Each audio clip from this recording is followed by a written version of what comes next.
Blouse தைக்கிறதுக்காக lining first வந்து நான் நல்லா அயன் பண்ணி எடுத்து வச்சுக்கிட்டேன்.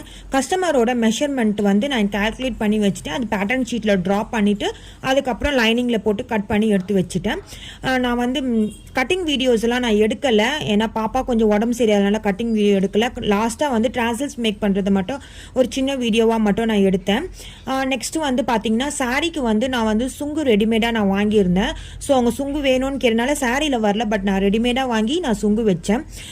சைடில் ஓரம் அடிக்கணும், அதுக்கு முன்னாடி வந்து லெவலாக கட் பண்ணணும். நான் இந்த மாதிரி மெத்தடில் தான் நான் வந்து லெவலாக கட் பண்ணி நான் மடித்து தச்சுப்பேன். என்னோட ஃபைனல் அவுட்லுக் வந்து இப்படி தான் இருந்துச்சு. என்னோட ட்ரெஸ் ஃபார்மில் தான் நான் போட்டிருந்தேன். ஜாக்கெட் கஸ்டமரோட சைஸ் வந்து சின்னதுனால அது என்னோட ட்ரெஸ் ஃபார்மில் பத்தலை. நான் பின் பண்ணி தான் உங்களுக்கு காமிச்சிருக்கேன். அதுக்கு சாரியில் இருக்க டிசைன்ஸை பேஸ் பண்ணி நான் ப்ரூச்சஸ் ஒர்க் போடலான்னு இருக்கேன்.